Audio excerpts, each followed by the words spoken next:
और देव भगवान का जन्मोत्सव मनाने पृथ्वी पर आते हैं।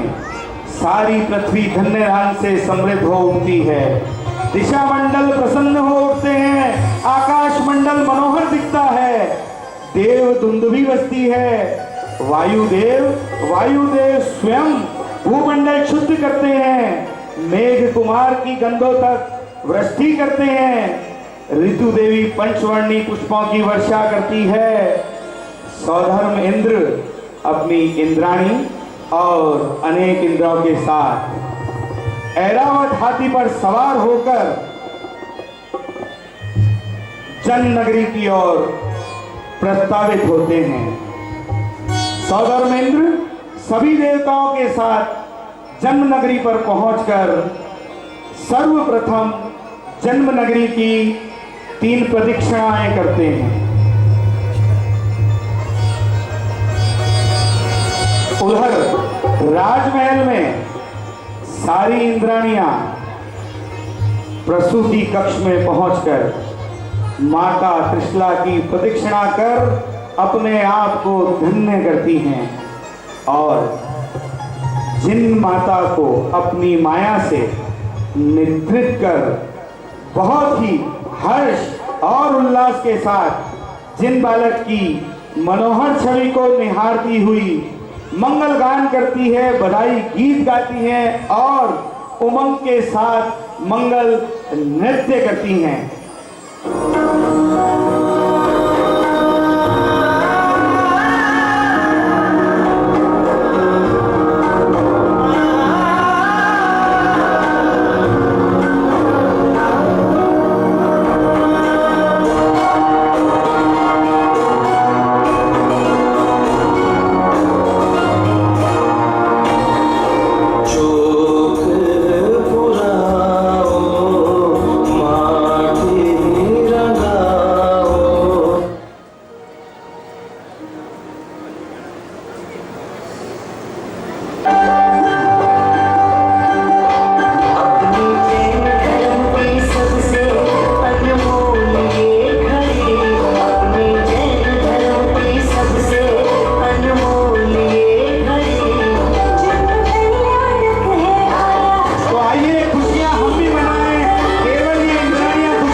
तीर्थंकर प्रकृति का जीव है, इसे अभी से ही मोह माया त्याग आगे बढ़ना है, ये ज्ञात है। वे अपना मुकुट बार बार स्वयं ही गिरा रहे हैं। इसे कहते हैं तीर्थंकर प्रकृति का अवधि ज्ञान।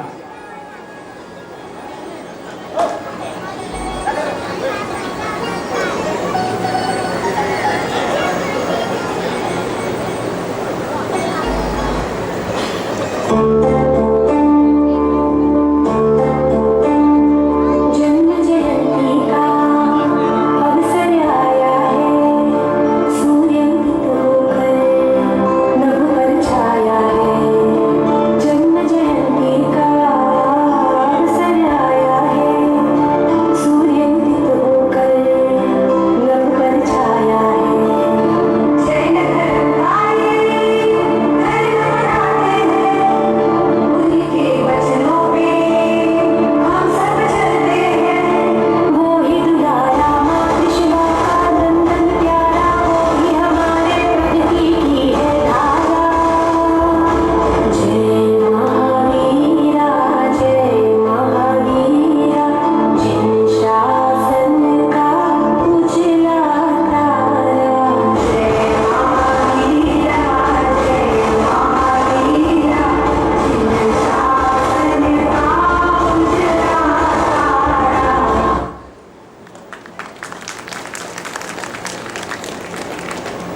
बधाई गीत पूरे हुए, लेकिन ये तो जन्म की बधाई थी।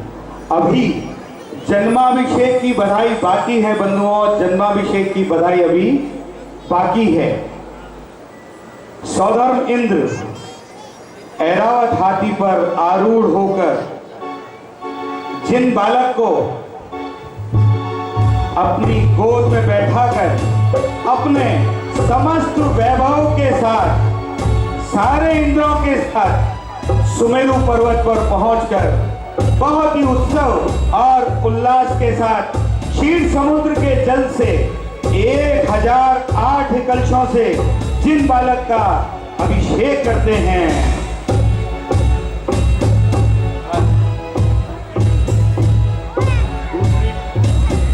जन्माभिषेक के पश्चात सौधर्मेंद्र की इंद्राणी जिन बालक को दिव्य वस्त्राभूषणों से सुसज्जित कर पुनः देव देवेंद्रों के वैभव के साथ जन्म नगरी आते हैं और माता त्रिशला को माया निद्रा से दूर करते हैं।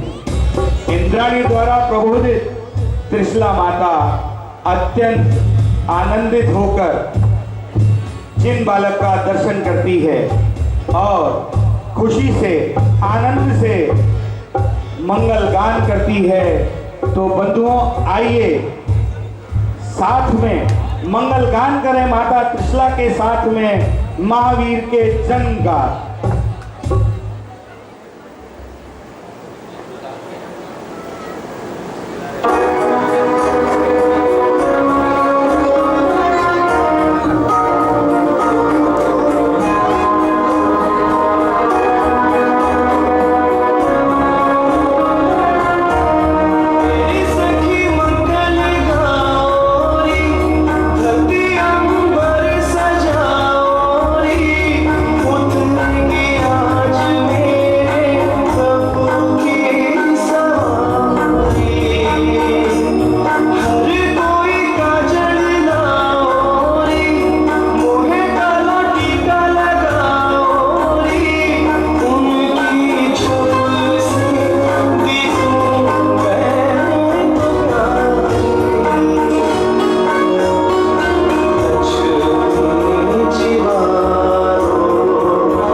माता की खुशी का कोई और न छोड़।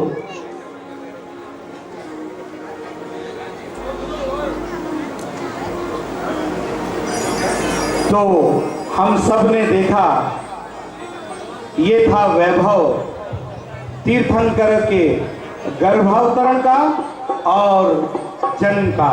बंधुओं, हमने अभी तक मनाए गर्भ कल्याण और जन्म कल्याण, लेकिन क्या तीर्थंकर ने इस धरा पर इसलिए जन्म लिया था कि वे वैभव में, विलासिता में रह सके, या दीक्षा लेकर मोक्ष पथ पर चलकर मोक्षगामी होकर स्वयं का और सभी जीवों का कल्याण कर सकें?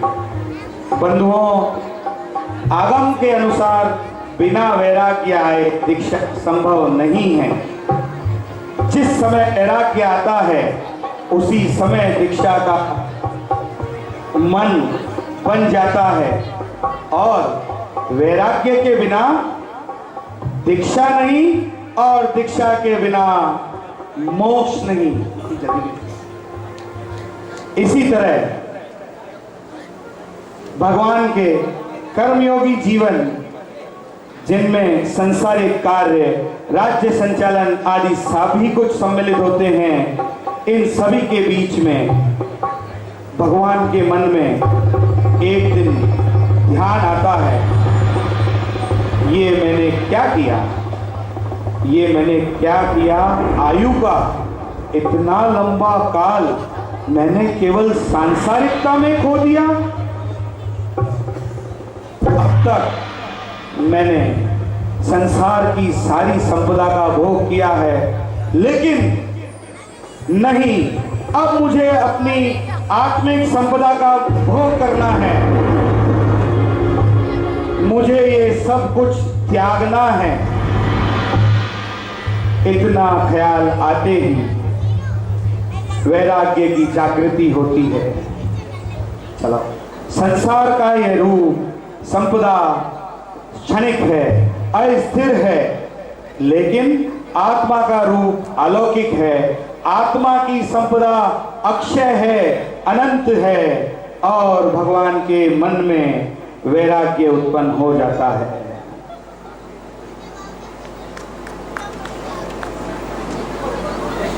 जैसे ही भगवान के मन में वैराग्य उत्पन्न होता है, ब्रह्म स्वर्ग से लोकांतिक देवों का पृथ्वी पर आगमन होता है और वे क्षीर समुद्र के जल से दीक्षाभिषेक करते हैं। दीक्षाभिषेक के बाद जिनराज अपनी मार्मिक वाणी द्वारा परिवार और प्रजा को सांत्वना देते हुए परम निर्ग्रंथ मुद्रा को धारण करने का निश्चय करते हैं। जिनराज समस्त देवों के साथ दीक्षावन में पहुंचकर विराजमान होते हैं। किस पर विराजमान होते हैं? वो होते हैं विराजमान देवों द्वारा पहले से रखी हुई चंद्रकांत मणि की शिला पर विराजमान हुए हैं, और देव मनुष्य विद्याधरों की उपस्थिति में अपने समस्त वस्त्राभूषणों को त्याग कर परम दिगंबर अवस्था को धारण करते हैं। दीक्षा धारण करते ही भगवान मनः पर्याय ज्ञान की उपलब्धि में चले जाते हैं। भगवान दीक्षा के बाद केवल ज्ञान होने तक मौन रहते हैं। उनकी चर्या अपरावलंबी होती है।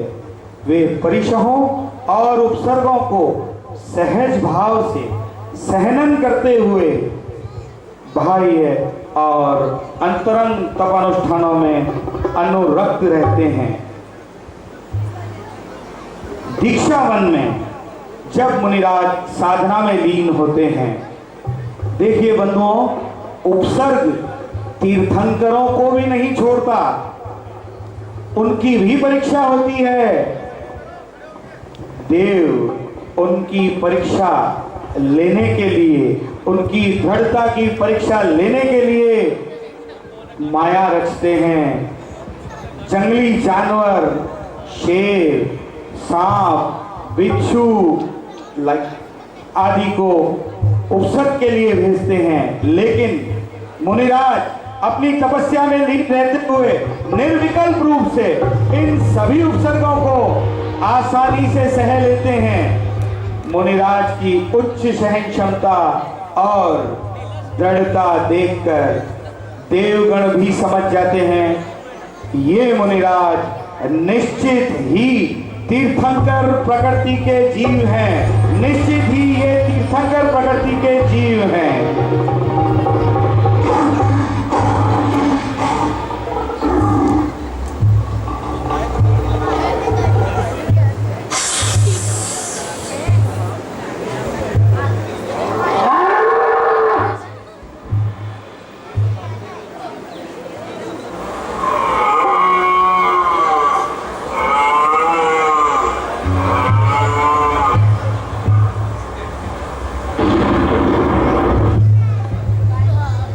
भले ही कितना ही उपसर्ग हुआ, लेकिन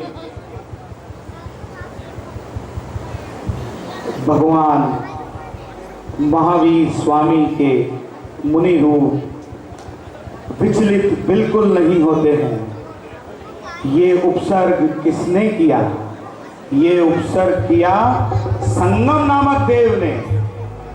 क्यों किया? क्योंकि दृढ़ता की परीक्षा लेनी थी, मुनिराज की दृढ़ता की परीक्षा लेनी थी। लेकिन जब देखा नहीं, परीक्षा में मुनिराज खरे उतरे हैं, तो वो आत्मग्लानि से भरे हुए मुनिराज के समक्ष हाथ जोड़कर उपस्थित होते हैं और अपने द्वारा किए गए इस कृत्य के लिए क्षमा मांगते हैं।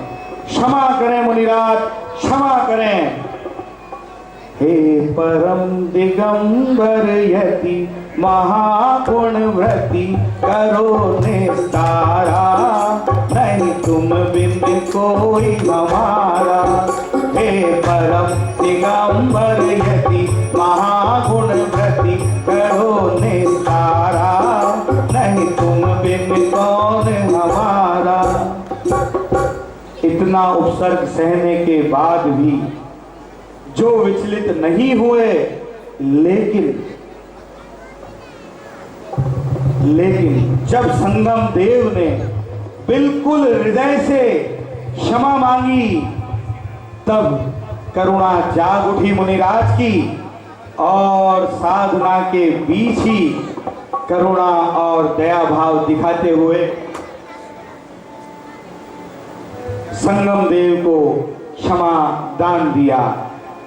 ये दृश्य देखते ही सारे मनुष्य और देव श्रद्धापूर्वक मुनिराज के इस कठिन तप की, इस सहन शक्ति की और करुणा की जय जयकार करने लगे।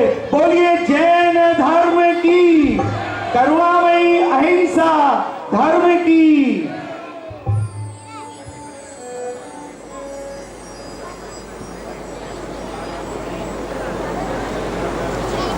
तप की महिमा का गुणगान पूरा विश्व करता है। हम भी करेंगे और बंधुओं आप भी हमारे साथ करें। आइए तप की महिमा का गुणगान करते हैं। अनादि से दुनिया में, अनादि से दुनिया में तप ही महान था, तप ही महान था। आज भी है और कल भी रहेगा। तप ऐसी शक्ति है प्रभु झोली से बिखर जाती है। ये सामर्थ्य है ऐसा हिम्मत कायर की भी कर जाती है। मुक्ति में जाने का तब एक यान था, तब एक यान था। आज भी है और कल भी रहेगा। तब ऐसी किमया है कि मानव मोक्ष द्वार जाता है। ये भक्ति ऐसी है कि मन विषयों से पार जाता है। मुक्ति में जाने का तब एक यान था, तब एक यान था। आज भी है और कल भी रहेगा। तप की महिमा का गुणगान आपने किया, हमने किया, सबने किया और तब से ही ज्ञान आगे बढ़ता है। आत्म साधना की गहन भूमिका को प्राप्त कर मुनिराज समाधिस्थ होते हैं। तब केवलोक्ति से विभूषित होते हैं, जिन रूप धारण करने के बाद महाप्रभु अपनी साधना को प्रखर से प्रखरतम बनाते हुए परम आत्म शुद्धि का अनुभव करते हैं। अंतर्मुखी वृत्ति के धारक महामुनि की निखरती चेतना में नित्य नई अनुभूतियां प्रकट होती है।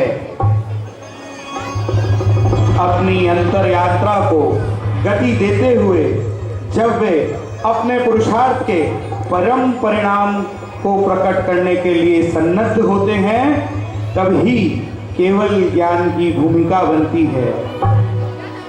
इसी क्रम में सर्वप्रथम वे अपूर्व आत्मशुद्धि का अनुभव करते हुए परम शुक्ल ध्यान में लीन होते हैं। शुक्ल ध्यान की इस परम समाधि के फलस्वरूप उनकी चेतना पर छाई कर्म कलुष की धुंध छटने लगती है।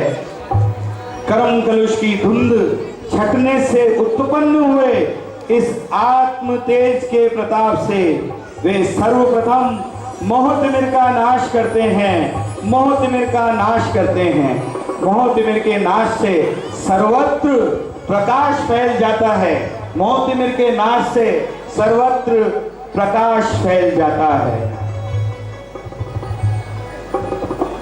समस्त मोह कर्म के क्षय के उपरांत वीतराग निर्ग्रंथ बनकर पुनः द्वितीय शुक्ल धान के बल पर ज्ञानावरण, दर्शनावरण और अंतराय संज्ञक 3 घातिया कर्मों का क्षय करते हैं। इस प्रकार समस्त घातिया कर्मों का क्षय होते ही केवल्य ज्योति से आलोकित हो जाते हैं और तभी से वे भगवान अरिहंत परमात्मा सर्वज्ञ जिन देव जिनेंद्र यानी कि केवली कहलाने लगते हैं।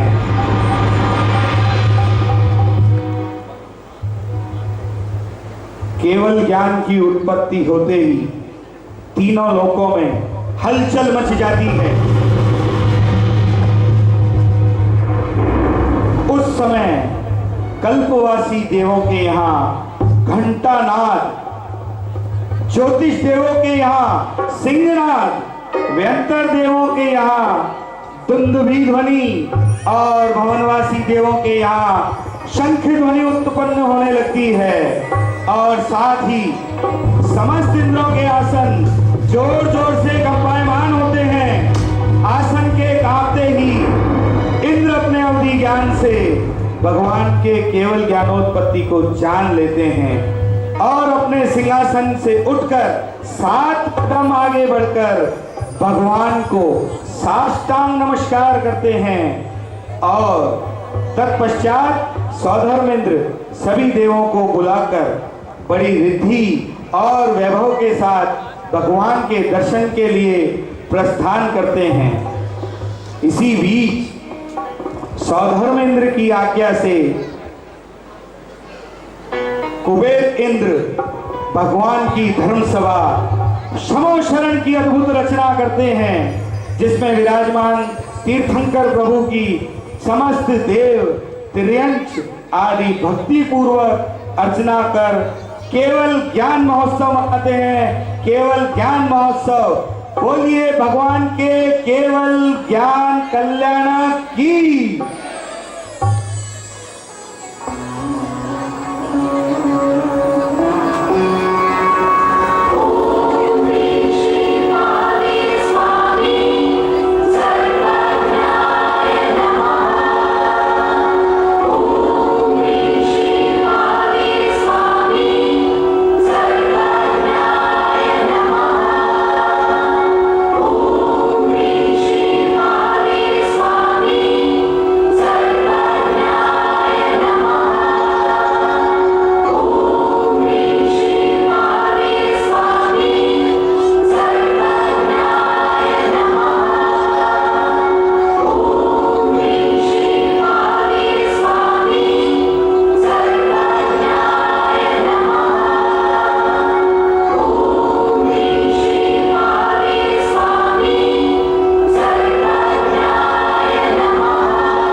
महावीर ने केवल ज्ञान की प्राप्ति कर ली।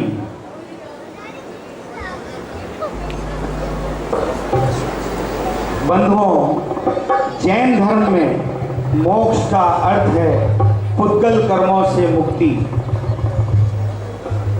जैन दर्शन के अनुसार मोक्ष प्राप्त करने के बाद आत्मा जन्म मरण के चक्र से निकलकर 84 लाख योनियों के भटकाव से दूर हो जाती है और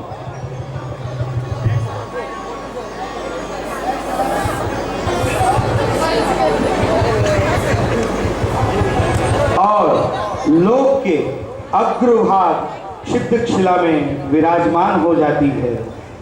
अतः सभी कर्मों का नाश करने के बाद ही मोक्ष की प्राप्ति होती है। अब हम देखेंगे मोक्ष कल्याण।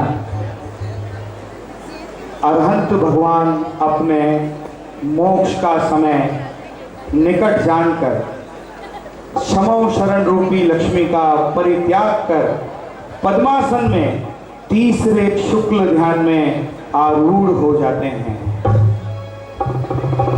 इस ध्यान से वे अपने योगों का निरोध करते हैं।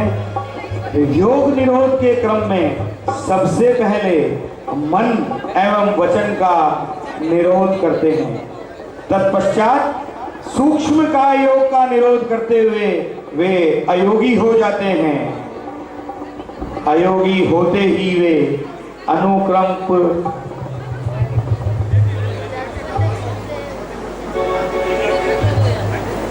होते हुए चतुर्थ शुक्ल ध्यान में आरूढ़ होकर अत्यंत लघु अंतर्मूर्त में वेदनीय आयु, नाम और गोत्र संज्ञक 4 अघातिया कर्मों का क्षय कर निर्वाण यानी मोक्ष को प्राप्त हो जाते हैं।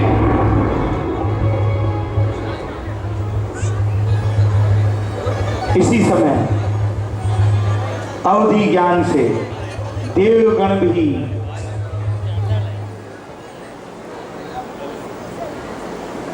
समस्त देवगण अवधि ज्ञान से भगवान की निर्वाण उपलब्धि को जान लेते हैं और भगवान की निर्वाण भूमि में आकर भगवान के पवित्र शरीर को रत्नमयी पालकी में विराजमान कर नमस्कार करते हैं।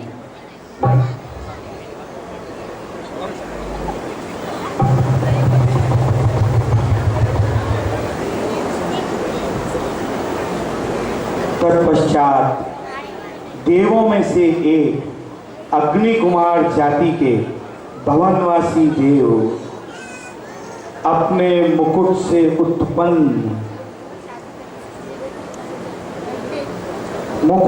उत्पन्न अग्नि के द्वारा भगवान के शरीर का अंतिम संस्कार करते हैं।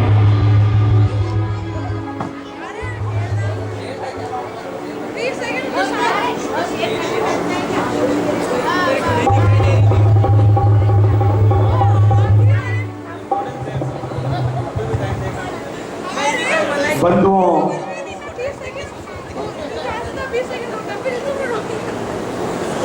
हम सांसारिक जीवों के अंतिम संस्कार और भगवान के अंतिम संस्कार में बहुत बड़ा अंतर होता है। सभी देव मनुष्य त्रियंश मिलकर जय जयकार करते हैं, जय जयकार करते हैं।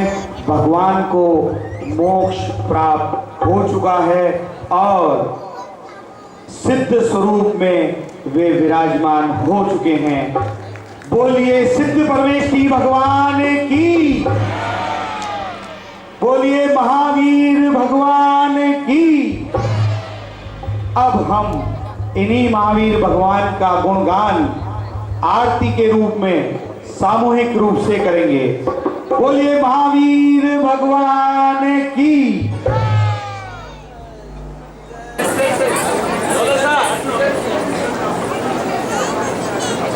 Especial.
आप सभी को बहुत बहुत धन्यवाद। इस धैर्य से, जिस भक्ति से इन्होंने प्रस्तुति दी, उससे ज़्यादा आपने अच्छे से इन्हें देखा, सुना और समझा। आप सभी को बहुत बहुत धन्यवाद। तो आइए कार्यक्रम को आगे बढ़ाते हैं।